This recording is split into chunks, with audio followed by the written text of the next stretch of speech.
Une fois aujourd'hui, ouvrir mes propos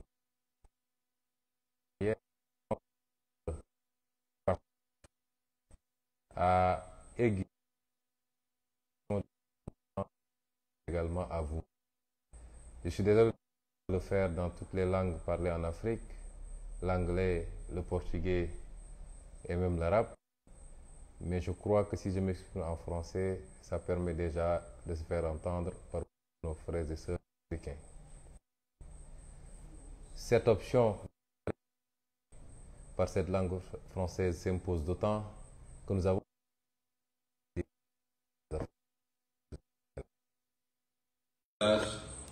c'est de vous parler de cet homme qui nous sert de président de la République au Sénégal, non pas pour parler des questions intérieures au Sénégal, mais parce que cet homme se trouve être aujourd'hui à la tête de l'Union africaine également. Et il fait montre d'un activisme débordant depuis quelques jours. Mais je voulais dire à nos frères et sœurs africains que Macky Sall n'est pas un panafricain. Macky Sall ne croit pas à l'Afrique. Macky Sall est un adepte de la doctrine de l'aplatissement vis-à-vis des intérêts étrangers et de la doctrine de la continuation, pour ne pas dire de la perpétuation, de la domination dont l'Afrique souffre depuis énormément d'années maintenant. Je m'en veux pour preuve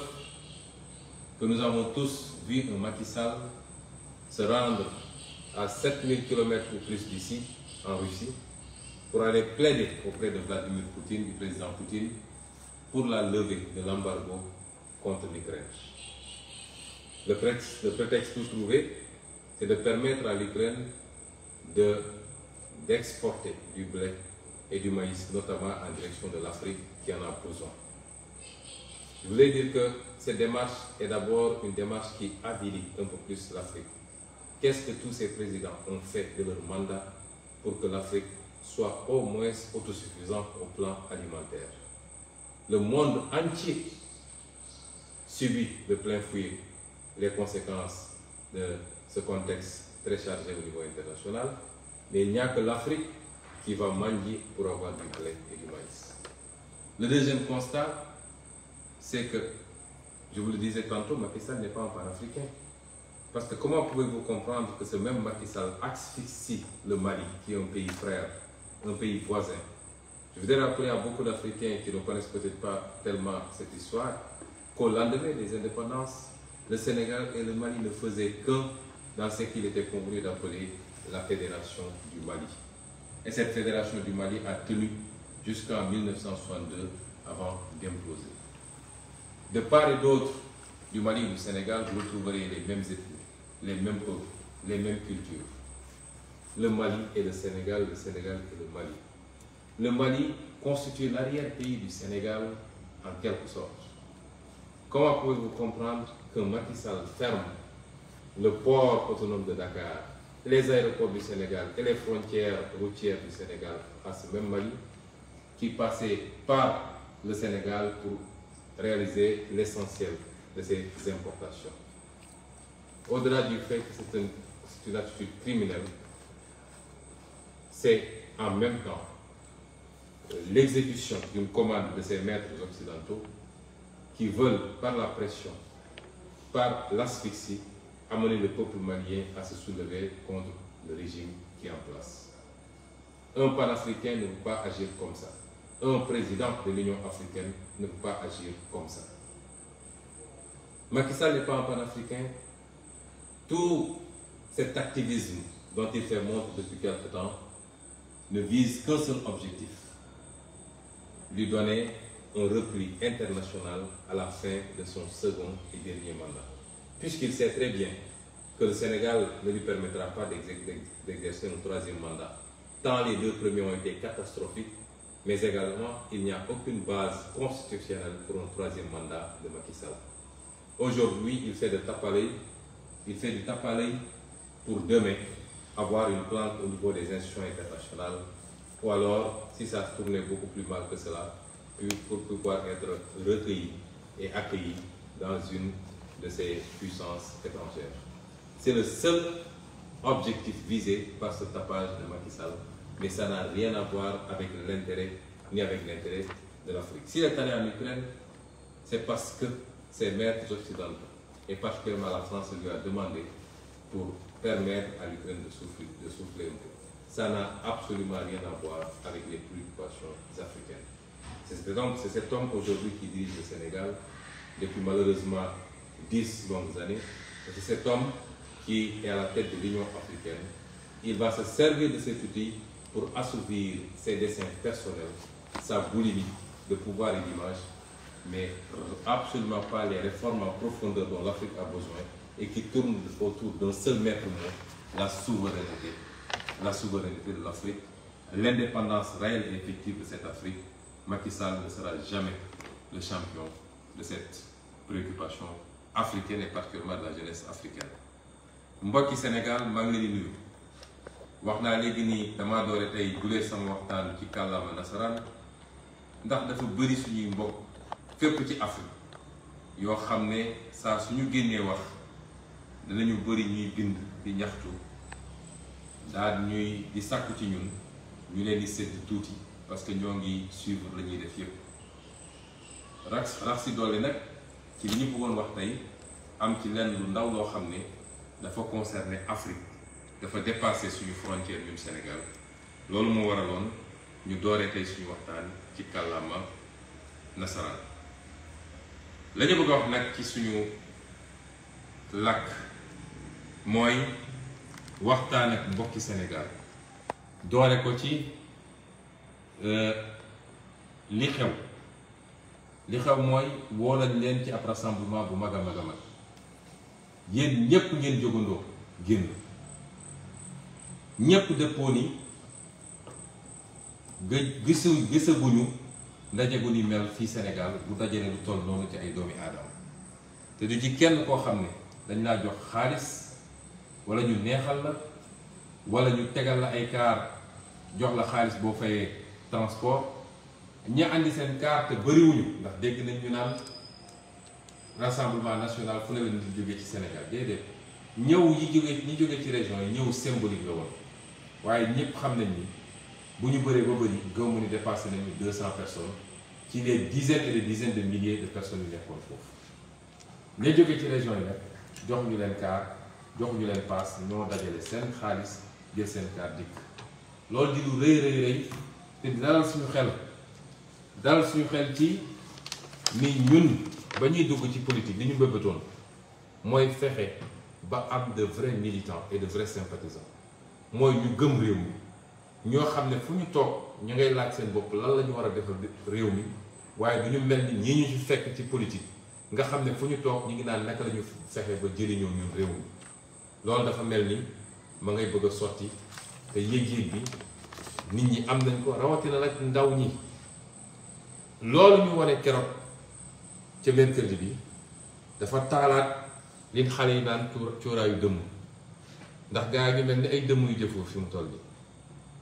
déggante démb ak tey mbóot yépp génn nañu ku nekk ngi caw-caw yi ku nekk ngi mbéj-mbéj wax ji bëri na la ci ëpp nag ay saaga la ak ay menaces waaye balaa may ñëw ci ñooñu damay wax ni génn bu njëkk mooy génnu seen njiit ñoom muy Macky Sall ñun suñu bëggee waxtaan ak sénégalais fii la ñuy waxtaanee ak sénégalais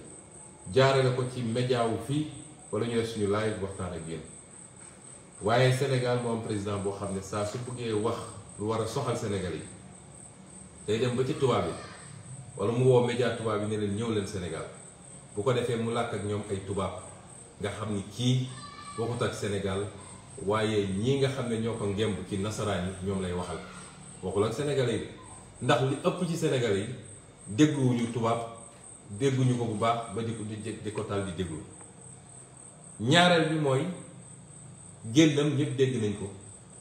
waaye génn gi dañ cee jàngat lu bëri bu ci njëkk mooy digal conseil constitutionnel ndax moom bu demee ba ne nii lay demee un point un trait xam nga saa suy wax xol lay waxee ak jaay doole moo tax ma yàgg leen wax ni ku mel ni moom jaayante doole ak moom rek moo koy sotal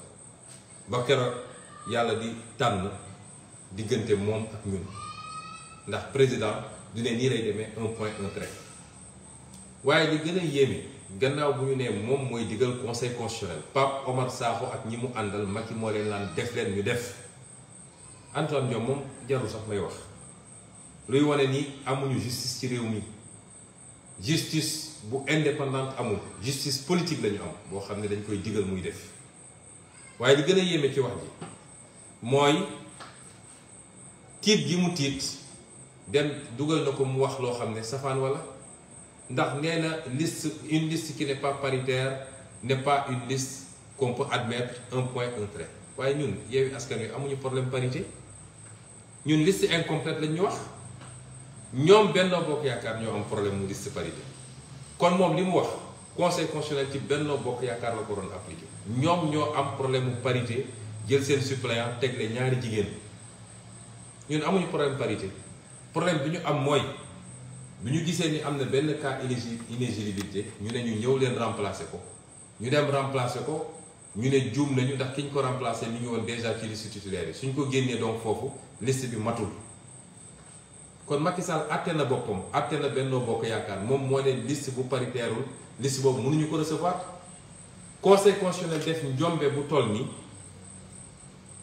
ak lâcheté mooy nu ma ko mën a tuddee ci olof ba nga xam ne dañoo dem làqatu ci arrêté ministre de l'Intérieur. Depuis quand la justice se cache derrière un arrêté du ministre de l'Intérieur pour décider? kon lii mbokk yi firndeel na ni li Sénégal yépp xam mooy Yewwi Askan Wi dañ koo tooñ bu ne fang waroon annuler liste Benno Bokk Yaakaar jàllale ko loolu léegi feeñ ne ba ñépp xam nañ ko te Macky Sall moom ci boppam nangu na ko moo tax li ci des mooy bañ ak xeex ak ñoom loolu nag lañu door mercredi bi war koo gën a dëgëral nag dinaa ci ñëw ci sama deuxième partie intervention waaye dama ne cuuraayu dëmm jolleeti na ñépp ñi génn di wax yi nag dama ciy segg wax yi ba ci jiitu mooy ay menaces nit dem na ba ne nañu faat bakkanu Ousmane Sonko doo mës a dégg procureur yëngatu doo mës a dégg mu wax du ko woo te ku ko waxoon ci opposition bi heure bi yaa ngi kaso lii firndeel na jeng bi justice jeng moo tax il faut ñu jàmmarloo ak justice ndax justice bu demee ba jeng kenn amatul devoir naan day déglu les décisions de justice kenn amatu ko suñu waxee ñu ne waaw la justice s'est prononcée donc la loi s'applique à tout le monde naka la ñu mënee jàpp ay nit ñu sàcc xaalisu réew mi justice ne du ma leen téye ñu jàpp ay nit ñuy ruxus xaalis justice ne du ma leen téye ñu jàpp nit ñu yor ay armoire ay néeg yu fees dell ak xaalis justice ne du ma ci wax nit taxaw saaga ethnie entière justice ne du ma ci wax te loolu mën na taal réew nit taxaw ne dem leen faat bakkanu jàmbur justice ne du ma ci wax moo ne sëñ Abdou Bara Dolly bi li mu wax moo gën a néew téeméeri junni yoon tey ñu ngi ko tey yóbbu ko ci kaso justice amatul ci réew mi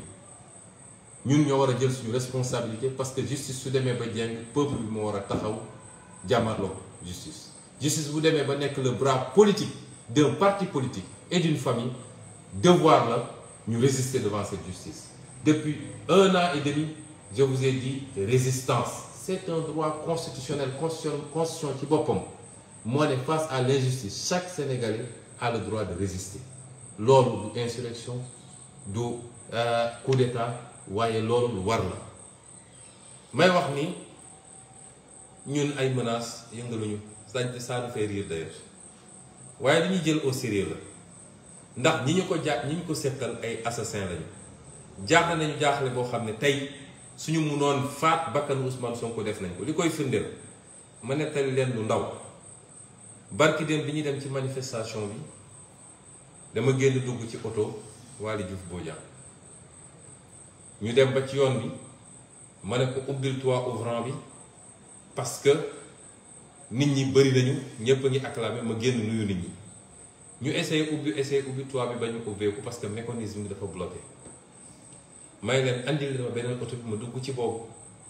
noonu laa génnee ci oto moom dugg ci beneen oto bi ñu ubbi toit bi ba mun a wax ak ñoom ñu dem ba place de l'Obélisque place de la Nation gaare oto bi ma duggoon sécurité bi di ko garder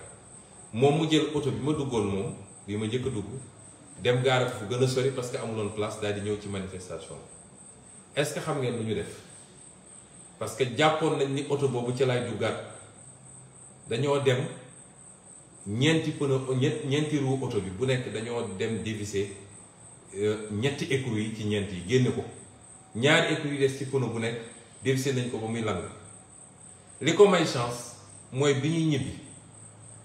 daanaka man dugguma ci oto boobu waaye bi ñuy ñibbi ndànk lañu daw ba egg kër ga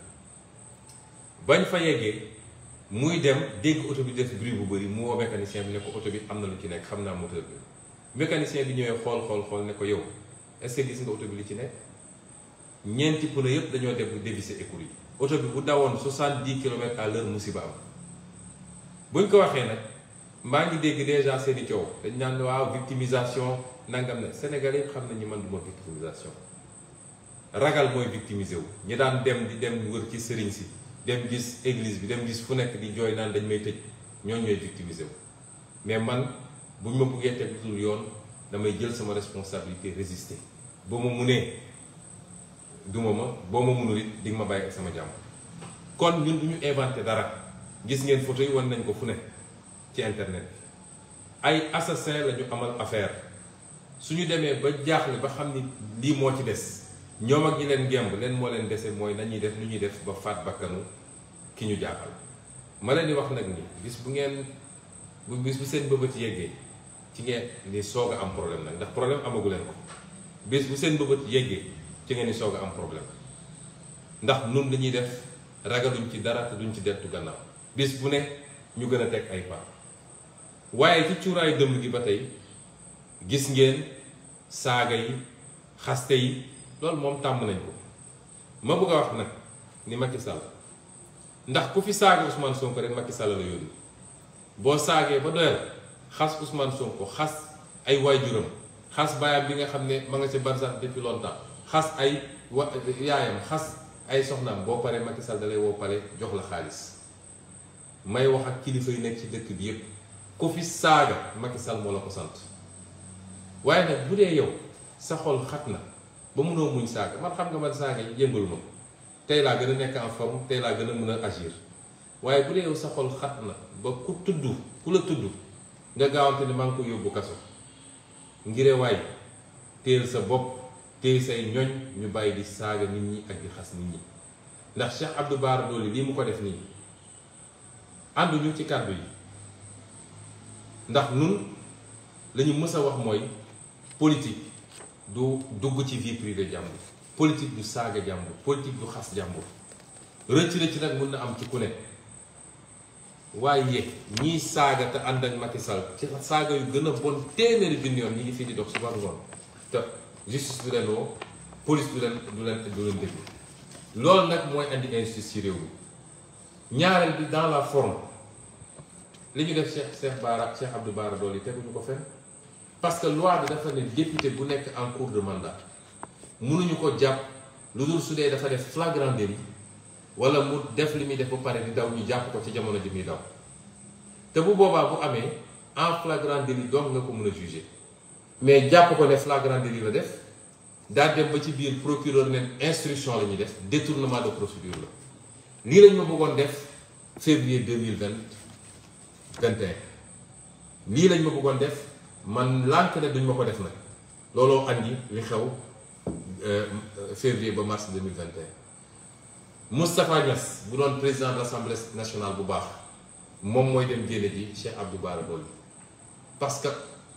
dañoo xotti worma Assemblée nationale rien que pour régler des comptes ak jàpp ni bu ñu téye Cheikh Abdou Bara Dolly dina wàññi dara ci suñu campagne ci Mbàkke waaye nax na seen bopp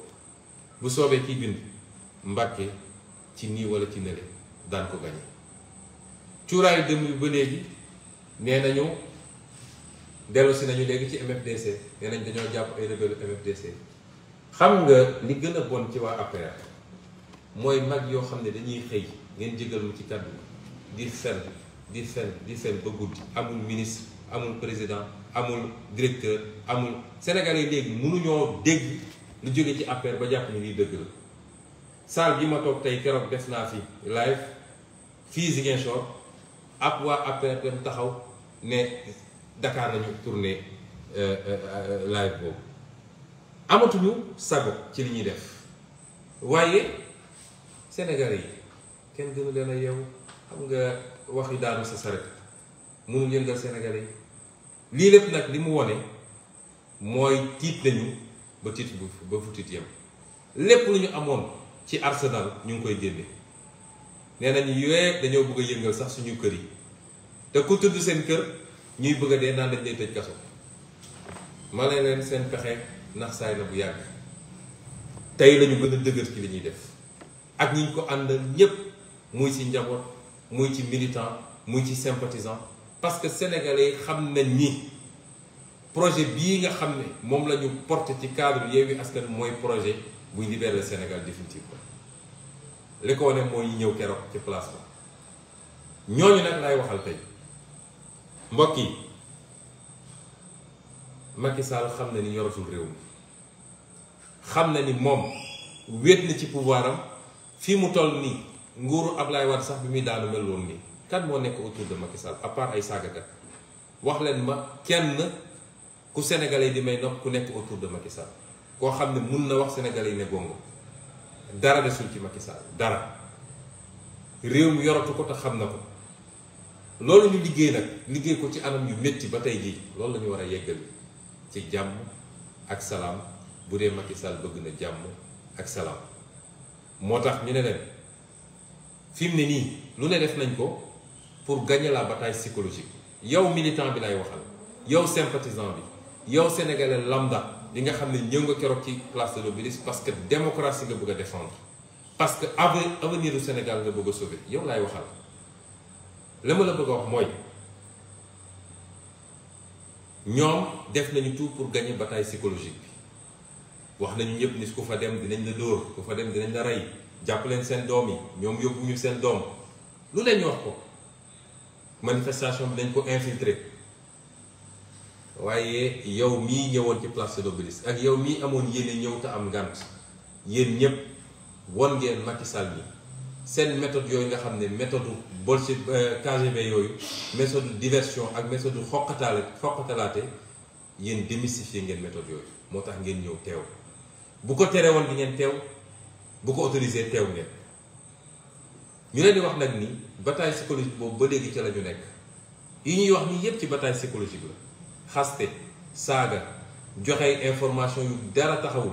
jàpp nañ fii diw ñu ngi doon waaj a def lii loolu yépp pour décourager leen pour ñu démobiliser wu la dañuy wax nag ni Sénégal am na départ sénégalais mën na am départ mais léeg-léeg arrivé bi mooy problème ñu wax leen ni nag li tax ñu lancé appel ne ajjuma bii di ñëw dinañ defaat mobilisation mooy xeex bi dooragul bu jaree ñu dem def place de l'Obélisque transformé ko en place Tahrir nit ñi toog fa ba keroog Macky Sall xam ni réew mi moomu ko te donn ko danañ ko def incha allah moo tax ñu woo leen parce que la ñu bëgg a am ci ajjuma bi di ñëw dañoo bëgg mu doon le double wala le triple de li ñu amoon xam nga la ñu amoon nee nañ mosuñu ko gis ci Sénégal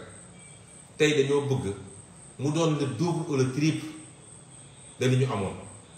te xam ngeen ni lu mën a nekk la ndax bëri na ñoo xam ne gàtt bi préparation bi gàtt ak yeneen gàllankoor ñoo tax mënoon ñëw am na lu ñuy waajal ci préparation kenn ku nekk ci sa parti politique ba multiplier la mobilisation par 2 ou par 3 bëgg nañu des milliers et des milliers et des milliers des dizaines de milliers de Sénégalais dajee foofu loolu dafa am solo bras de fer bi il faut ñu gagner ko avec Macky Sall parce que Macky Sall loolu rek la xam loolu moo tax ñu ne leen dinañ waxtaan ak yéen gannaaw bu ñu leen féliciter encourager leen jaajëfal leen parce que li yombut ndax ñoom bu ñu woote woon xaalis bu dul jeex nañ ko génne pour def ay carte duñu am la moitié de li ñu amoon keroog waaye mbokk yi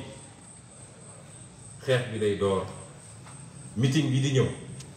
du meetingu leader yi de meetingu yéen jeunesse bi la meetingu yéen jigéen ñi la ce sera le meeting des jeunes et des femmes yéen a koy organiser yéen a jël kàddu bi yéen a wax ci turu Sénégalais ndax Sénégal foo laal fi mu ne nii métti na te fii rek Macky Sall mi ngi président de la République du Sénégal man maa leen ko wax 2019 bu ñu génnee élection présidentielle laa taxaw assemblée nationale ne Sénégalais yi fal ngeen Macky Sall mais 5 ans yi di ñëw dina métti trop ci Sénégal du ma yeneen du ma gisaane kat waaye am na lu ma jàng ci koom-koom am lu ma jàng ci droit xam ni àdduna di doxee xamoon naa ni Macky Sall ak ni mu yoree réew mi ak ni mu ñàkkee gis-gis ak programme dina métti ci Sénégal yi tey la wàllu gën a ay lool laal jàmbat la loolu nag bu dee yéen Sénégalais yi bu ngeen mu jóge fi xam nañ ni Macky Sall dafa bëgg a forcer 3e mandat daf ko bëgg a forcer ci nii wala ci nële waaye nag tubaab dafa ne la souveraineté appartient au peuple mooy sañ-sañ dëgg askan wi rek ko am keneen amu ko leneen amu ko bu dee askan wi nag li ñuy dégg bis bu ne foo génn dem du ngénte du dëj boo doxee ci mbedd mi même wax nga dégg Sénégalais yi sonn nañ ko fi sonn yem bu dee bëgg ngeen loolu dakk xeex bi du xeexu Ousmane Sonko du xeexu Khalifa Sall du xeexu Ablaye Wade du xeexu Massamba du xeexu Mademba xeex bi xeexu Sénégalais yi yépp la ñu ngi leen di woo àjjuma ñu dajale ci Sénégal lu kenn mësut a gis ci ay nit yu daje bu ko defee Macky Sall dina xam ni moomul réew mi parce que nag dara mënul justifier moom bi mu fi toogee ba léegi mooy tànn kuy dem élection ak ku dul dem est-ce que loolu Sénégalais yi mën nañ koo nangu Sénégalais yi amuñu sañ-sañu tànn ku leen neex Macky Sall bu ko neexee mu ne Khalifa Sall du bokk bu ko neexee mu ne Ousmane Sonko du bokk bu ko neexee mu ne Karim Wade du bokk suba su xëyaatee ne keneen ak keneen du bokk loolu ñu bàyyi ko ci ba ci kañ loolu mooy li ñu bëggoon a génne ci bataaxal di leen gërëm di leen sant di leen jaajëfal di leen jox dig daje bu soobee yàlla àjjuma si jàmm bu ñu toogee ba alxamis dinañu duggaat ci waxtaan bu gàtt waxtaan ak yéen parce que dañoo toll jamono joo xam ne il faut ñuy jokkoo di waxtaan ñu bëri dañ daan déet sa kàddu na néew waaye kàddu dina am jamono joo xam ne dafa war a néew am jamono joo xam ne dañu war a di waxtaan ak askan wi ci jamono jooju la ñu toll kon ñu ngi leen di gërëm di leen souhaiter ngeen fanaan jàmm di ñaan jàmm ci Sénégal waaye jàmm Sénégal ak fitna Sénégal mu ngi ci loxo benn nit ci jamono ji ñu toll muy Macky Sall ak son conseil constitutionnel ak son ministre de l'intérieur asalaamaaleykum wa rahmatulah wa barakatu